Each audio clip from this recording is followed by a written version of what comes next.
March 18th, 1944, somewhere in England. Dear Mother, they ordered me to fall back.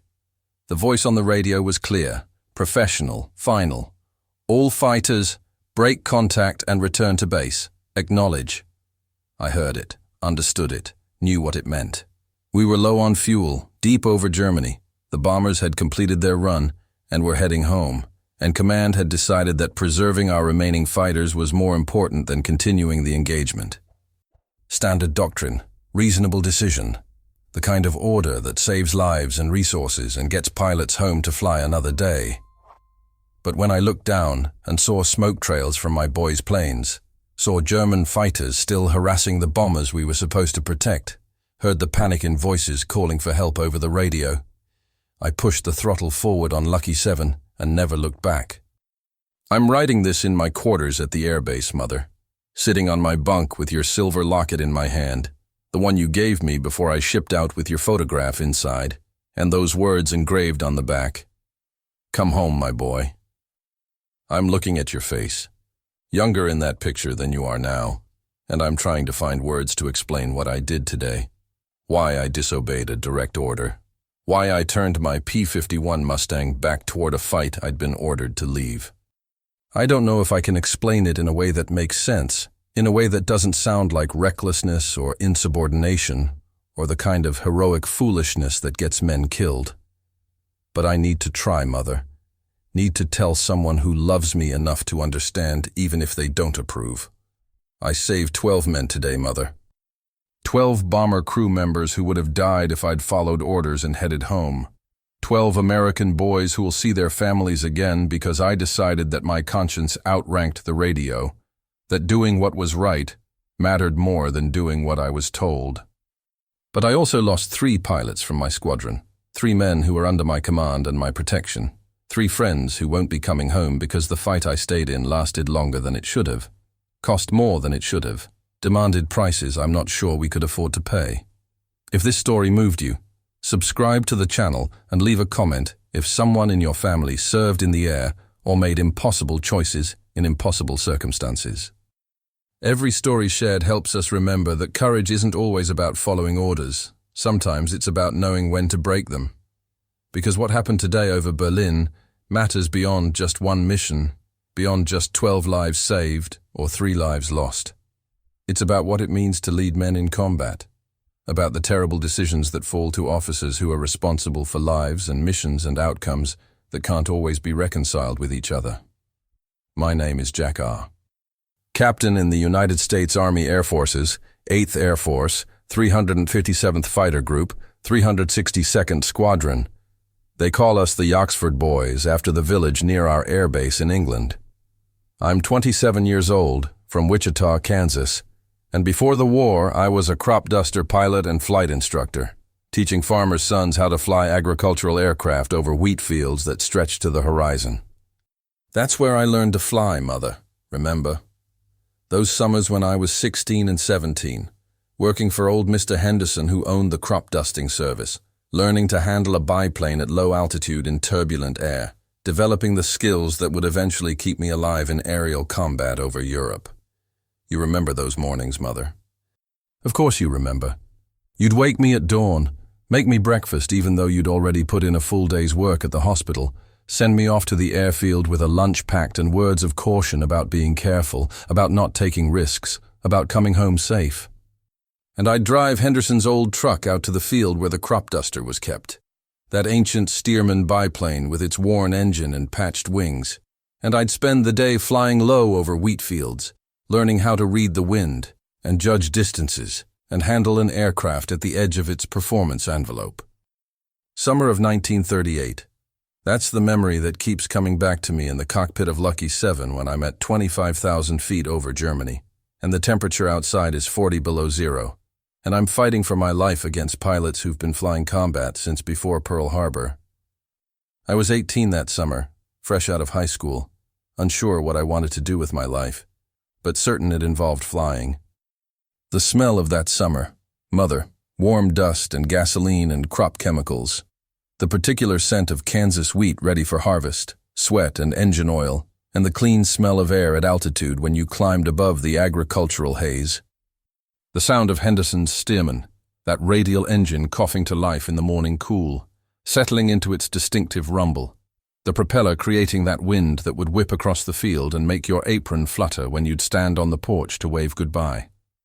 The touch of worn leather gloves, sun-cracked from years of use, the stick vibrating in my hand as I'd maneuver the biplane through its turns, the particular feel of an aircraft responding to control inputs that every pilot learns to read and interpret.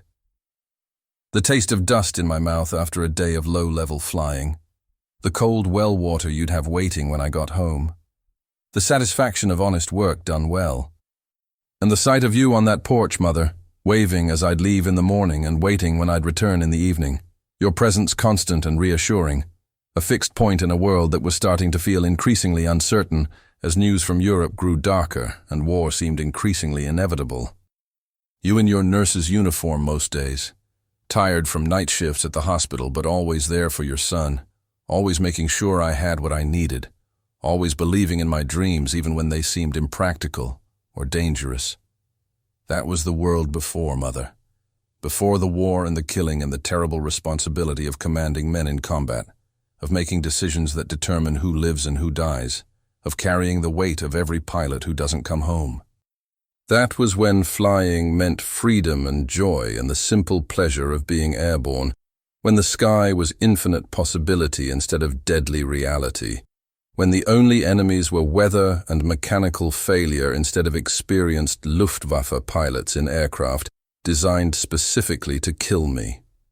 They made me a captain 6 months ago, Mother, promoted me from lieutenant to squadron leader, gave me responsibility for 24 pilots and their aircraft, made me the man who decides tactics and leads formations and writes letters to families when their sons don't come home. I'm good at it, they say. Good at reading situations, good at making quick decisions under pressure, good at keeping men alive in circumstances that should kill them.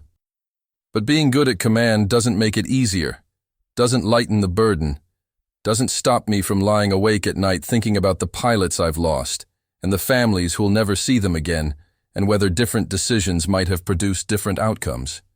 The men call me St. Jack, Mother, and I hate that nickname. Hate the implication that I'm somehow holier or better or more worthy than they are. It started after a mission 2 months ago when I stayed with a damaged bomber all the way back to England, drove off 3 German fighters that were trying to finish it, escorted it home even though I was low on fuel and should have broken off to save myself. The bomber made it, all 10 crew members survived, and word spread through the group about Captain R risking his life to save others. St. Jack, they started calling me, and the name stuck despite my protests. But I'm no saint, Mother. I'm just a crop duster from Kansas who learned to fly P-51 Mustangs and got put in charge of other men's lives and tries his best not to screw up the awesome responsibility of command. I make mistakes, hesitate when I should act when I should hesitate, second-guess my decisions after it's too late to change them. I'm just trying to bring my boys home, trying to accomplish our missions, trying to balance the demands of duty with the reality that every tactical decision has human consequences that can't be calculated with mathematics or predicted with certainty. The P-51 Mustang is the finest fighter aircraft in the world, Mother. You'd love it if you could see it. All sleek lines and power and grace. A machine that seems designed by artists as much as engineers. Lucky 7 is my aircraft, assigned to me personally, my name painted under the canopy, along with 7 small swastikas representing the German aircraft I've shot down. She's got a Rolls-Royce Merlin engine that produces 1,500 horsepower, can cruise at 300 miles per hour and dive at over 500, has range enough to escort bombers all the way to Berlin and back, carries 650 caliber machine guns that can tear apart any aircraft the Luftwaffe puts in the air. Flying the Mustang is like nothing I experienced crop dusting, Mother. The steerman was gentle, forgiving, slow enough that you had time to think and plan and correct mistakes. The Mustang is aggressive, demanding, fast enough that situations develop in seconds and you either react correctly by instinct or you die. It's a weapon, not a tool, designed for killing rather than working, optimized for combat rather than utility. But it's also beautiful in its own way, honest in its purpose. A machine that does exactly what it was built to do with efficiency and elegance. This morning's mission was a deep penetration raid on Berlin. Mother. Bombers hitting industrial targets in the German capital, fighters providing escort from England to target and back. We launched at 0600 hours, formed up over the channel, climbed to altitude as we crossed into occupied Europe. 200 B-17 flying fortresses, maybe 70 P-51s flying escort, all of us heading toward the most heavily defended target in Germany, knowing we'd face everything the Luftwaffe could throw at us, hoping our numbers and our tactics and our superior aircraft would be enough to get us home alive. The flight to Berlin took 2 hours. 2 hours of formation flying at 25,000 feet, where the temperature is 40 below zero, and the air is so thin, you're breathing pure oxygen through a mask, and any mistake means falling from the sky. I led a flight of 4 Mustangs, positioned above and behind the bomber formation, scanning constantly for enemy fighters, checking fuel consumption, monitoring radio chatter, trying to anticipate where the Luftwaffe would hit us and how we'd respond when they did. They came in waves, Mother. Dozens of German fighters diving out of the sun, trying to break through our escort and get at the bombers. Focke-Wulf 190s and Messerschmitt 109s, flown by pilots who knew what they were doing, who'd been fighting since the war started, who had more experience than most of our boys even though their aircraft weren't quite as good as ours. We engaged, turned into them, used the Mustang's advantages in speed and range to counter their advantages in numbers and aggression, fought them off before they could reach the bombers. My flight shot down 3 German fighters in that first engagement, Mother. I got one. Saw him in my gun sight, pressed the trigger, felt Lucky 7 shake as 650s poured rounds into his aircraft, watched him come apart in a spray of metal and fire and spiraling down toward German soil 25,000 feet below. My wingmen got another. The third went to one of the other pilots in my flight. Clean kills, textbook engagements, exactly what we'd trained for and what we'd been sent here to do. But the cost was high. We lost 2 bombers and 1 fighter in that fight, and the Germans kept coming, wave after wave, determined to stop the raid regardless of their own losses. The bombers made their run, dropped their ordnance on the target, turned for home with us still flying escort. We'd done our job, accomplished the mission, inflicted damage on German industrial capacity that would help shorten the war. And that's when command ordered us to disengage, told all fighters to break contact and head home, decided that preserving remaining aircraft was more important than continuing to fight. I acknowledged the order, Mother. Said, Roger, breaking contact into the radio, started to turn Lucky 7 west toward England and home. But then I looked back and saw German fighters still pursuing the bombers, saw one of our P-51s trailing smoke and trying to reach friendly lines, heard voices on the radio calling for help, panicked voices from pilots who were in trouble and needed assistance. And I couldn't do it, Mother. Couldn't follow that order. Couldn't leave my boys to die. Couldn't turn my back on men who needed help just because command had decided it was time to go home. I pushed the throttle forward and turned back into the fight, Mother. Didn't think about it, didn't debate or analyze or consider consequences. Just acted on instinct, on training, on whatever it is inside me that won't let me abandon people who need help, even when abandoning them is the smart, tactical decision. Lucky 7 surged ahead, the Merlin engine roaring at full power, and I dove back toward the German fighters that were harassing our formation. 3 of my squadron followed me, Mother. 3 pilots who saw me turn back and decided to follow their commander instead of following orders, who trusted my judgment more than they trusted the voice on the radio, who were willing to risk courts-martial and their lives for their squadron mates. I'll never forget that. Will carry it with me for the rest of my life, however long that might be. The moment when I looked at my wing and saw 3 other Mustangs following me into a fight we'd been ordered to leave, trusting me to lead them, believing I knew what I was doing, even though I wasn't sure myself. We hit the Germans from above and behind, Mother. Came out of the sun the way they'd been hitting us all day. Caught them focused on the bombers and not watching their 6 o'clock. I got 2 in the first pass. One FW-190 that exploded under my guns, another that spun out of control trailing smoke and fire. My wingmen got 3 more between them. And suddenly, the Germans were the ones in trouble, were the ones outnumbered and outpositioned, were the ones deciding whether to continue fighting or break off and run. They ran, Mother, turned away from the bombers, dove for lower altitude, disappeared into clouds and haze that made pursuing them impossible. And we stayed with the bombers, reformed our escort, provided protection for the rest of the flight home, even though we were critically low on fuel, even though we'd violated direct orders, even though we had no idea what would happen when we landed. But not all of us made it home, Mother.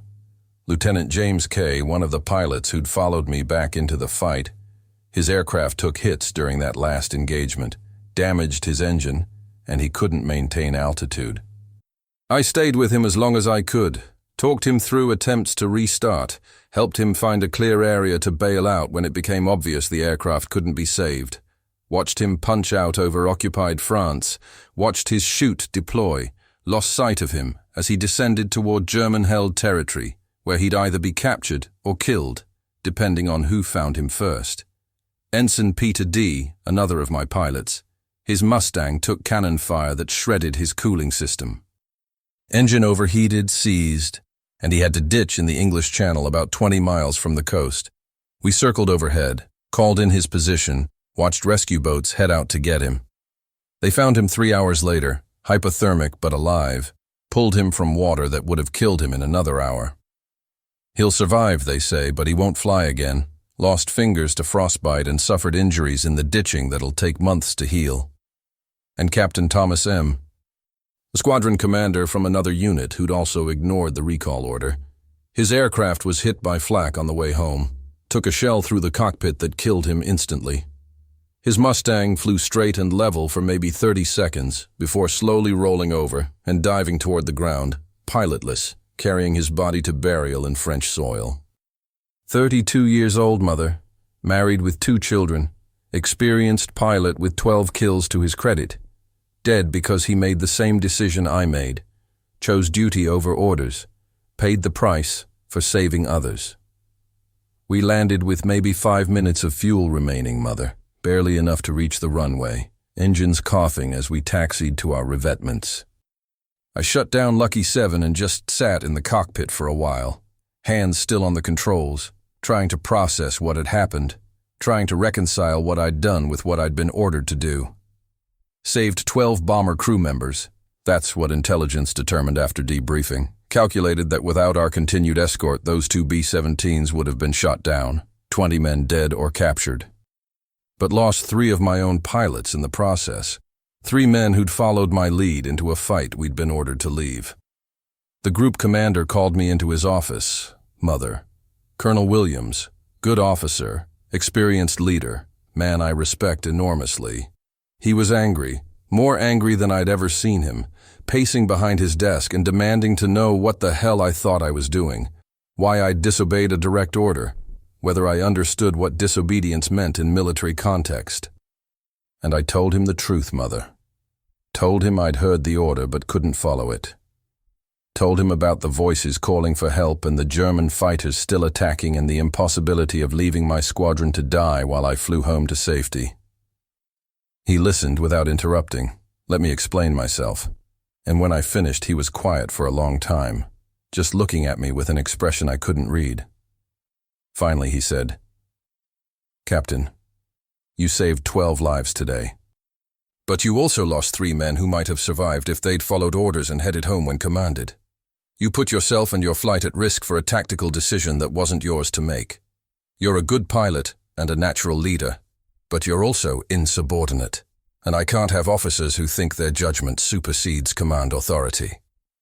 He was right, Mother.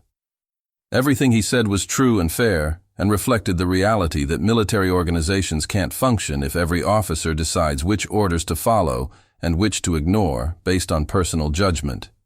But I also knew, sitting there in his office, facing possible court-martial, that I'd do the same thing again, that I couldn't have lived with myself if I'd followed that order and men had died who I could have saved. Some decisions cost you regardless of which choice you make, and this was one of them. "You're grounded pending investigation," Colonel Williams said.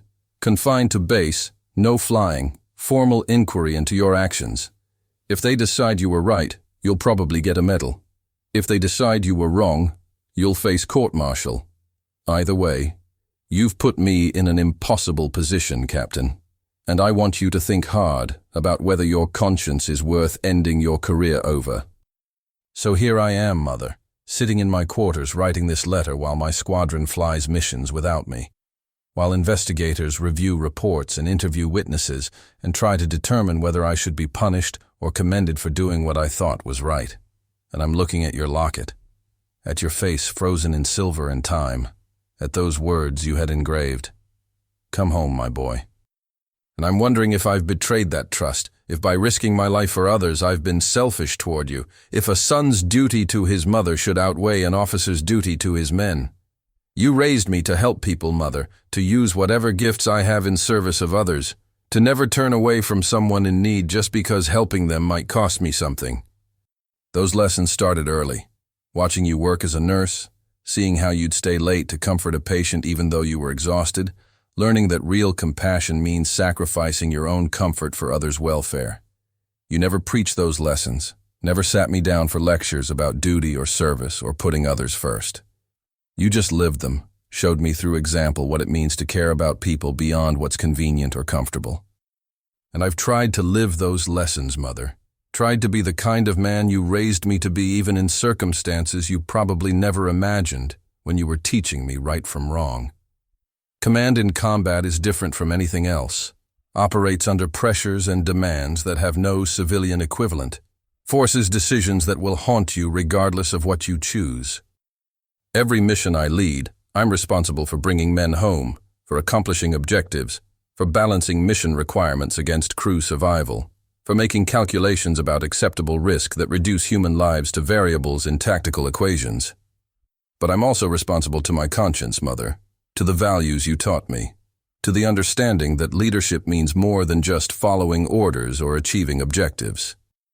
It means caring about the men under my command, means being willing to sacrifice myself for them if necessary, means never asking them to do anything I wouldn't do myself. And it means sometimes making decisions that contradict orders, that violate doctrine, that put my career and possibly my freedom at risk, because doing otherwise would violate everything I believe about duty and honor and what it means to be an officer. The men who followed me back into that fight, Mother, Lieutenant Sarah Skip W., Captain David Mac K., Ensign Robert Bob F. They didn't have to follow.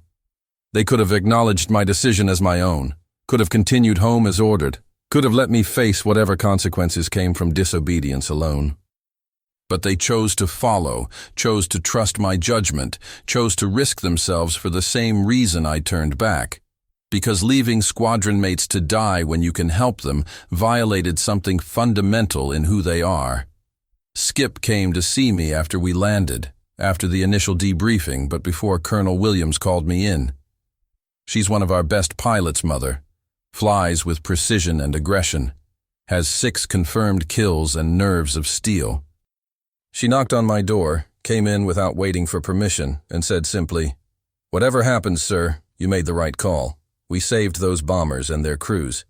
That matters more than whether command approves of how we did it." Mac visited later, brought me coffee, sat on my footlocker and didn't say anything for a while. Mac's older, maybe 35, was flying for the Royal Air Force before America entered the war, transferred to the USAAF when we joined the fight. He's seen more combat than most of us combined, knows what war costs and what different decisions mean. Finally, he said, "In 2 years of combat flying, Captain, I followed a lot of orders and ignored a few. The ones I regret are the times I followed orders when my gut said otherwise. You listened to your gut today. That takes more courage than following the radio." And Bob, young kid barely 21, newer to the squadron than the others, still learning how to survive combat. He left a note under my door. Didn't have the courage to say it face to face, I guess, but wrote it down. "Sir, my brother's a waist gunner on a B-17.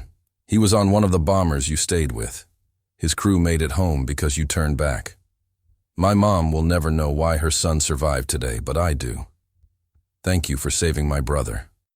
3 days have passed since the mission, Mother, and I'm still grounded, still confined to base, still waiting for the investigation to conclude and determine my fate. The squadron flies without me, led by my executive officer who's competent but not experienced, who follows orders precisely and never deviates from doctrine, who probably wouldn't have turned back like I did, and whose pilots will be safer because of it, even if fewer bombers come home. I watch them take off every morning, watch Lucky 7 sit silent on the flight line because they won't let anyone else fly her, watch my pilots head into combat without me, and know that if anything happens to them, I won't be there to help. That's its own kind of torture, Mother, being grounded when your men are fighting, being forced to stay safe while they risk their lives, knowing that the decision you made to save some might have consequences for others you can't prevent because you're not there. Lieutenant K, the pilot who punched out over France. We got word yesterday that he's alive, being held as prisoner of war in a camp somewhere in Germany. That's better than dead, better than dying from exposure or being shot by German civilians, or any of the 100 bad outcomes that could have followed from bailing out over enemy territory. But it's still a kind of death. Still means years of captivity and uncertainty and psychological damage that won't heal even after liberation. And he's a POW because he followed me back into a fight we'd been ordered to leave, because he trusted my judgment, because my decision put him in a position where his aircraft got hit and he had to bail out. Ensign D, the pilot who ditched in the channel. I visited him in the hospital yesterday. He was awake, bandaged, and clearly in pain, but alive and grateful to be alive. His hands are wrapped because of frostbite. Several fingers will probably be amputated. His flying career is over at age 23. But he smiled when he saw me, actually smiled, and said, "Worth it, sir. We saved those bombers. That's what matters." Easy for him to say now, Mother. Harder when he's older and missing fingers and unable to do things that require full manual dexterity, when the price of following me back into that fight becomes clear in ways he can't imagine at 23. And Captain M, killed instantly by flak, buried now in French soil far from his home in Michigan and the wife and children who'll grow up without him. What can I say about him, Mother? What words capture the reality that he died because he made the same decision I made, that his family will grieve him for the rest of their lives because he and I both thought saving bomber crews justified violating direct orders? There are no words, are there? Just the terrible weight of knowing that leadership means accepting responsibility for outcomes you can't control, for consequences you didn't intend, for the fact that doing what's right sometimes means others pay prices you'd give anything to pay yourself. The investigation continues, Mother. Officers interview witnesses, review radio transcripts, analyze tactical decisions, try to determine whether what I did was justified or reckless, whether it should be rewarded or punished. And I sit here in my quarters, polishing your locket, thinking about Kansas wheat fields and summer days when the most important decision was whether to dust the east 40 acres or the west, when flying meant joy instead of responsibility, when the sky held possibility instead of death. I've written 3 letters this week, Mother. One to you, which you're reading now, trying to explain what I did and why I did it, and what it might mean for my future. One to Lieutenant K. His parents, telling them their son is alive and a prisoner, that he showed courage and skill in combat, that he'll come home when the war ends and they should be proud of the man he's become. And one to Captain M's widow, trying to find words to describe her husband's sacrifice, trying to explain that he died doing something meaningful, trying to offer comfort to a woman I've never met whose grief I helped create. That last letter is the hardest, Mother, harder than I can explain. What do you say to a widow whose husband died following your lead, whose children will grow up without a father because their dad trusted your judgment and your judgment got him killed? I wrote and rewrote it a dozen times, crumpled up draft after draft, tried to find language that acknowledged the reality without making it worse, that offered genuine comfort without minimizing her loss or making false promises about meaning and purpose. Finally, I settled on simple truth. Your husband was a good man and a good officer. He died protecting bomber crews who made it home because he was there. His sacrifice mattered, his courage was real, and he'll be remembered by the men he served with and the lives he saved. It's insufficient, Mother, completely inadequate for the magnitude of loss she's experiencing. But it's the best I can offer, the only honest response to grief that can never fully be addressed by words from a stranger who carries responsibility for her widowhood. And I'm writing to you, Mother, because I need you to know what happened before you hear it from official sources or read about it in newspapers if this becomes public. Need you to hear my version of events before anyone else interprets them for you. Need you to understand that I didn't turn back to be a hero or seek glory or prove something about myself. I turned back because men needed help, and I was in position to provide it. Because leaving them to die when I could save them violated everything you taught me about duty and compassion and using my abilities in service of others. I don't know what will happen next, Mother. Don't know if I'll be court-martialed or commended, grounded permanently, or returned to flight status, whether my career will continue or end over this decision. But I know I made the right choice. Know I'd make it again faced with the same situation. Know that whatever consequences follow from that choice are prices I'm willing to pay. Because the alternative, living with the knowledge that I followed orders while men died who I could have saved, that's a price I'm not willing to pay, a burden I couldn't carry, a betrayal of everything you raised me to be. The investigation concluded today, Mother. Colonel Williams called me back into his office, and I prepared myself for court-martial, for the end of my flying career, for whatever punishment follows from disobedience. But instead, he handed me a piece of paper, a letter from 8th Air Force Command, reviewing my actions, acknowledging that I'd violated direct orders, concluding that under the circumstances my decision was justified by results and consistent with the spirit, if not the letter of my duty as an escort fighter commander. No court-martial, no punishment. Instead, a notation in my file about initiative under combat conditions and exceptional leadership in difficult circumstances, and an order returning me to flight status, effective immediately, cleared to resume command of my squadron and continue flying combat missions.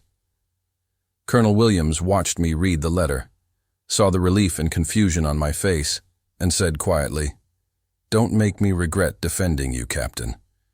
Next time you think about disobeying an order, remember that I put my career on the line saying you made the right call." I'm flying again tomorrow, Mother, back in Lucky 7's cockpit, leading my squadron on another deep penetration raid into Germany. And I'm carrying your locket like always, that silver reminder of home and family and the woman who taught me that doing right sometimes means breaking rules. That conscience matters more than obedience when the two conflict. That coming home to you means more than just surviving physically. It means surviving with my integrity intact, with my values preserved, with the ability to look at myself in the mirror and recognize the man you raised. Don't worry about me, Mother. I didn't dive into hell. I just followed the light where my boys needed it most. And I'll keep following that light, mission after mission, day after day, until this war finally ends, and I can come home to Kansas and wheat fields and summer days when flying means freedom instead of responsibility, when the sky holds possibility instead of death, when your boy can be your boy again instead of Captain R, who commands men and makes impossible decisions and carries the weight of every life that depends on his judgment. I love you, Mother. I'm coming home. Just not yet. Not until my duty is done and my squadron is safe, and this war that I didn't start but must help finish is finally over. But I'm coming home, I promise, carrying your locket and your lessons, and the understanding that sometimes doing what's right means disobeying orders, that leadership means following your conscience, even when the radio tells you otherwise, that the men who trust you deserve a commander who'll turn back into hell if that's where they need him. Your son who followed his conscience, Capt, Jack R. 357th Fighter Group, 362nd Squadron, 8th Air Force, March 18th, 1944. They still call me St. Jack, Mother, and I still hate it. But Skip told me something yesterday that made me understand the nickname differently. She said saints aren't holy because they're perfect or without sin. They're holy because they're willing to sacrifice themselves for others, because they choose compassion over comfort, because they follow their conscience even when authority tells them otherwise. Maybe that's what the name means to them, and if so, maybe I can live with it. Not because I deserve it or earned it, or am somehow better than they are, but because it represents what we all aspire to be: pilots who protect each other, officers who lead with integrity, men and women who refuse to let fear or orders or consequences prevent them from doing what's right. If that's what St. Jack means to my squadron, then I'll wear the name as a responsibility and a reminder of what they expect from me, and I'll try to live up to it every day I'm privileged to lead them. Jack survived World War II, flying combat missions until Germany's surrender in May 1945. He was never again forced to choose between orders and conscience, never again put in a position where doing right meant disobeying authority. But the decision he made on March 18, 1944, defined how he led for the remainder of the war and influenced every pilot who served under him. His squadron developed a reputation for bringing everyone home, for aggressive protection of bombers, for the kind of loyalty and cohesion that only develops when men trust their commander completely. The official commendation he'd expected never came, but neither did the court-martial he'd feared. His actions existed in a gray area where military doctrine and combat reality intersected, where orders and outcomes couldn't easily be reconciled, where doing what command wanted conflicted with doing what the situation demanded. The 8th Air Force quietly acknowledged that his decision had saved lives and accomplished the mission, that results justified means even when means violated protocol, that leadership sometimes requires exactly the kind of initiative Jack had displayed. He returned to Kansas in August 1945, 28 years old and already ancient, carrying memories of 2 years of combat flying and decisions that would shadow him for the rest of his life. Lieutenant K came home from the POW camp, fingers intact despite the frostbite, able to work and live normally though he never flew again. Ensign D lost 3 fingers but learned to adapt, became a flight instructor using his war experience to teach the next generation of pilots. Captain M. His widow remarried eventually, raised her children with help from her new husband, kept Thomas's memory alive through stories and photographs, and the knowledge that he'd died protecting others. Jack never spoke publicly about the mission where he'd disobeyed orders, never sought recognition or tried to justify his decision beyond what he'd written in his letter to his mother. When asked about his war service, he'd simply say he'd flown P-51s, escorted bombers, done his duty like thousands of other pilots. The silver locket stayed in his pocket for the rest of his life, worn smooth by constant handling. A reminder of home and family and the values that had guided his most important decision. His mother Margaret lived to see him marry and start a family, lived to hold her grandchildren and know that her son had survived the war and built the peaceful life she'd prayed for. She died in 1968 at age 73. The silver locket returned to her before her passing, Jack pressing it into her hand and saying simply, "I came home, Mother, just like you asked." She smiled, squeezed his hand, and passed quietly. The locket clutched to her chest, her prayers answered, her son safe. Jack lived until 1987, dying at age 70 of a heart attack while crop dusting the same Kansas wheat fields where he'd learned to fly 50 years earlier. They found him in his aircraft, an old Stearman biplane much like the one he'd flown before the war, the silver locket still in his pocket after all those years, still carrying his mother's photograph and her words, "Come home, my boy." His squadron mates attended the funeral, Skip and Mac and Bob, all elderly now, but still carrying themselves with the bearing of fighter pilots, still remembering the day their commander had turned back into hell to save them. At the funeral, Skip spoke about leadership, about the difference between following orders and doing what's right, about how Jack had taught them that conscience sometimes outranks the radio, that protecting your people matters more than protecting your career. "He saved 12 men that day," she said, her voice still strong despite her years. "But he saved something more important too. He saved the idea that leadership means caring about your people more than you care about rules, that duty to your men supersedes duty to doctrine when the two conflict. That's the lesson he taught us, and it's the lesson we carried forward for the rest of our careers." The 357th Fighter Group's official history mentions the incident briefly, notes that Captain Jack R. displayed exceptional initiative and leadership during combat operations over Germany in March 1944, contributing to the successful completion of strategic bombing missions and the preservation of bomber crew lives. The actual details, the disobeyed order, the decision to turn back, the 3 pilots lost and 12 saved, those details remain in classified mission reports and personal memories, known to those who were there but not widely publicized or celebrated. But the lesson spread anyway, carried forward by the pilots who served under Jack, passed down through generations of Air Force officers who learned that leadership sometimes requires moral courage to match physical courage, that doing what's right sometimes means risking everything, that conscience and duty don't always align, and when they don't, good leaders choose conscience even when it costs them. Jack's decision on March 18, 1944, became part of the informal curriculum at Air Force training schools, an example discussed in ethics classes and leadership seminars, a case study in the difficult choices that face combat commanders. The 12 men whose lives he saved, the bomber crew members who made it home because Jack turned back, they went on to live full lives, to marry and have children, and build careers and grow old, mostly unaware that their survival had hinged on one pilot's decision to disobey orders. A few learned years later, tracked down Jack to thank him, wrote letters expressing gratitude they could never fully articulate. He responded to each with simple grace, deflecting credit, emphasizing that he'd only done what any good officer would do, that the real heroes were the men who'd followed him back into the fight without hesitation. Those 3 pilots, Skip, Mac, and Bob, they remained friends with Jack for the rest of his life, an informal brotherhood bound by shared experience and mutual respect. They'd meet annually on March 18th, gather at whatever location was convenient, raise glasses to absent friends, remember Ensign D and Lieutenant K, and Captain M and all the others who didn't come home. They'd tell stories, laugh at shared memories, fall silent when emotions ran too deep for words. And they'd look at each other with understanding that only combat veterans share.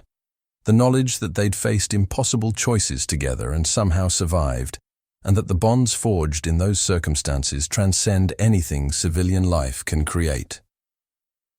The P-51 Mustang Lucky 7 survived the war, was eventually decommissioned and sold as surplus, ended up in a private collection where it was restored to flying condition. Jack saw it once at an air show in the 1970s, walked around it touching the fuselage, remembering missions and friends and decisions that had seemed impossible at the time, but inevitable in retrospect.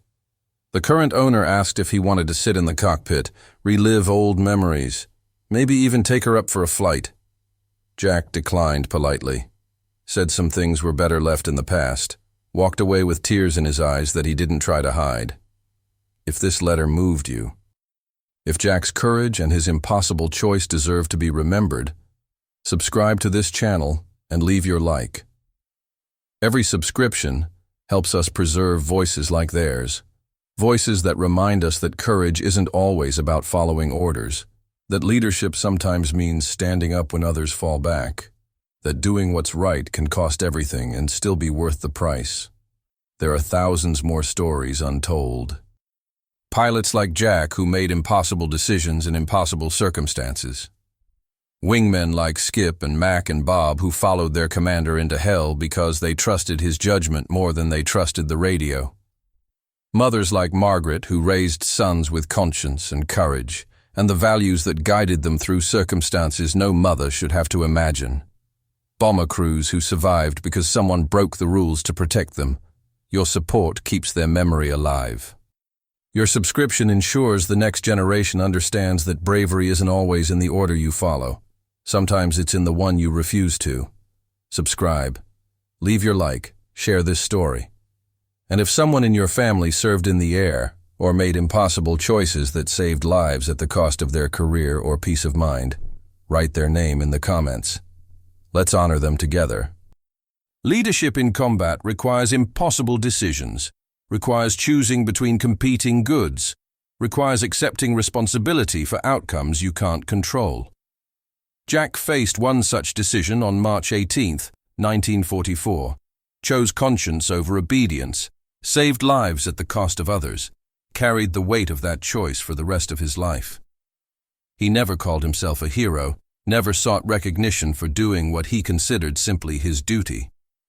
But the men who served with him knew better, knew that his decision represented the finest kind of leadership, the kind that prioritizes people over protocol, that risks everything to do what's right, that follows conscience even when the radio says otherwise. The silver locket Margaret gave her son carried him through 2 years of combat, carried him home when the war ended, carried him through 42 years of civilian life. It rests now in a display case at the Air Force Museum on loan from Jack's grandchildren, accompanied by a small placard that reads, Captain Jack R., 357th Fighter Group, 8th Air Force. This locket carried the words, "Come home, my boy." And he did, guided by conscience and courage and the values his mother taught him. Visitors paused to read it, to look at the worn silver and imagine the pilot who carried it, to consider what it means to make decisions where every option carries unbearable cost. Jack R., Margaret R., Skip W., Mac K., Bob F., James K., Peter D., Thomas M., the 12 bomber crew members who survived March 18, 1944. Their names deserve to be spoken. Their stories deserve to be heard.